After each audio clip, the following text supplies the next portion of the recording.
salaamaaleykum wa rahmatullah. Monsieur le Président, merci beaucoup. Madame la ministre ñu ngi lay nuyu. Madame le secrétaire d'État di nuyu say collaborateurs yëpp di nuyu sama collègue yi. dañ leen di féliciter bu baax a baax a baax parce que gis nga suñ toogee di def comparaison gis naa gars yi joxe fi leçon de morale yi bari mais ñii dañ leen a ëpp yërmande te loolu mun naa ko waat billahi wallahi taalahi on était là à la 14e législature ils étaient insensibles 86 morts moo amoon fii musuñu taxaw fii métit lu ko wala jaale kon bu leen jéem sax comparé wu seen bopp ak ñi ñoo leen ëpp humanisme ñoo leen ëpp élégance et je vais vous le dire man je suis Haalpulaar kii nekk suñu ginnaaw Amadou Timbo du Haalpulaar fañ ko fekk du fii lañ ko fekk ci assemblée nationale bu fekkoon ne ñun bugguñu liggéey bugguñu Sénégal kon du ñu liggéey ak moom tey c'est le plus proche collaborateur tey jii du président de l'Assemblée nationale te mbokk Macky Sall la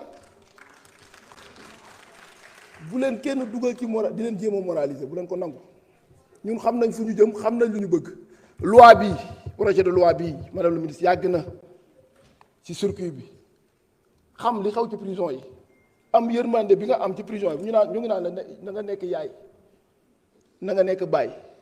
mais nekk koo tax ñi voté projet de loi bi nga indi ko fii au niveau de l'Assemblée nationale parce que xam nga li nga xam ne moom mooy jafe-jafe yi nekk ci prison yi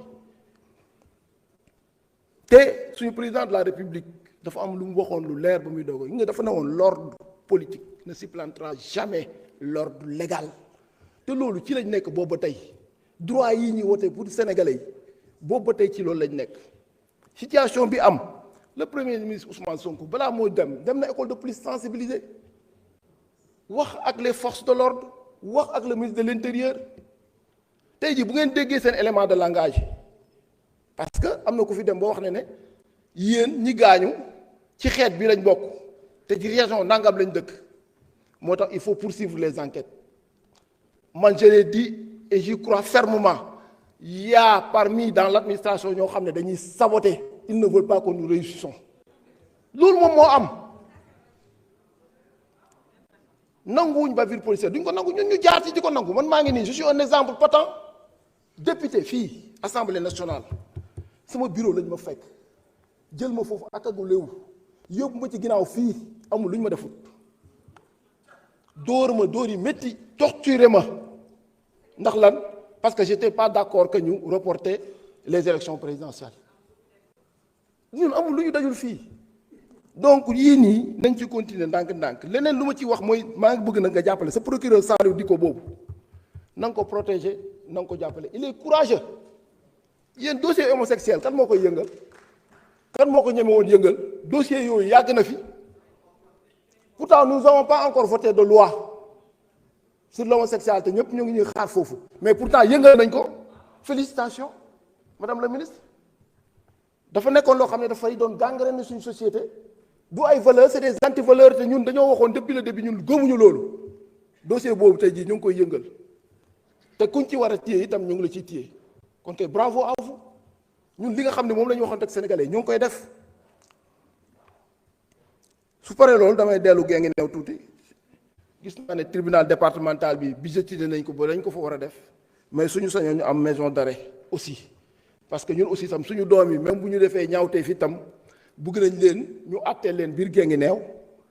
jàppee leen biir gee ngi neew bu ko defee ñun waa gee ngi neew bu ñu leen bëggee seeti ñu mun leen di seeti bu ñu leen bëggee yóbbul ak ñu mun leen yóbbul parce que Kaolack dafa xaw a sori si ñun madame la ministre ñu ngi lay féliciter ñu ngi lay encourager bu baax a baax te ñu ngi sa wet aussi. jërëjëf honorable El Hadji Ousmane Fall vous avez la parole. Saïd Cissé se prépare.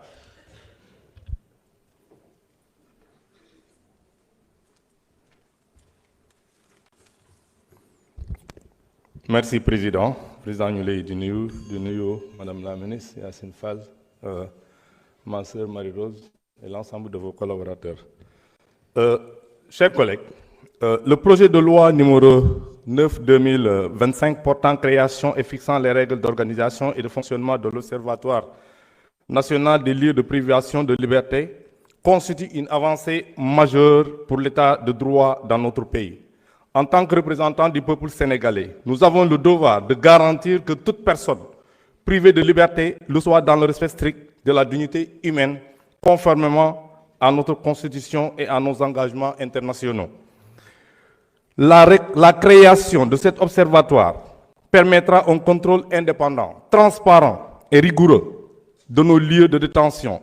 C'est un signal fort. Le Sénégal reste attaché aux principes de justice, d'équité et de respect des droits fondamentaux. Cependant, chers collègues,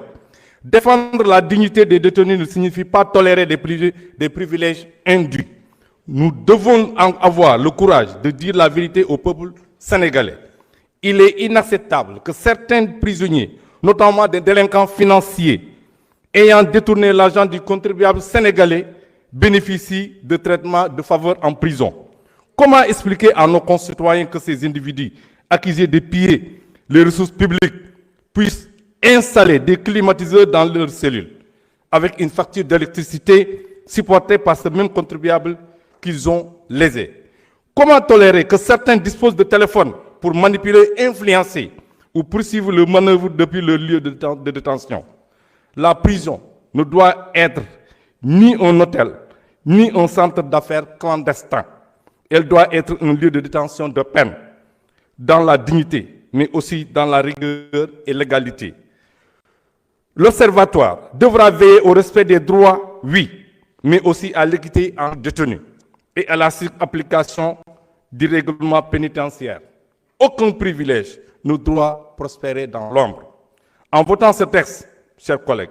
engageons-nous pour une justice à la fois humaine et ferme, respectueuse des droits, mais intraitable face à l'injustice et au passe-droit. Cependant, chers collègues, je m'incline devant vous pour la mort de l'étudiant Abdoulaye Ba, mais aussi, ma koy wax que ñëpp ñu ko dégg, gàcce ngaalama yéen, gàcce ngaalama yéen. Vous étiez présent,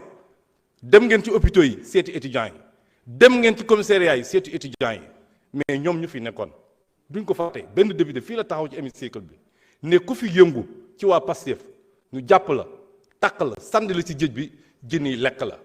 Donc vous devez être fiers de vous. Tey gouvernement bi taxawaay bu ñu def ci Sénégalais par rapport à étudiants yi ñun d'accord nañu Wally lu mu ko wax ak ñun ñëpp on assume, mais toutes les responsabilités seront situées. Je vous remercie. Merci,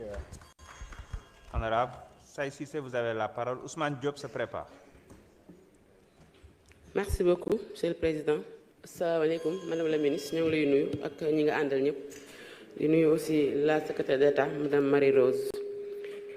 D'abord, dañuy présenter nos condoléances à la famille de Abdoulaye Ba, mais aussi à l'ensemble du gouvernement et à la communauté estudiantine. Madame la Ministre, soo gisee tey wax ji bari, c'est parce que dafa am lu ñu war a régler te réglé guñu ko. Ndax fekkoonte ne justice amoon na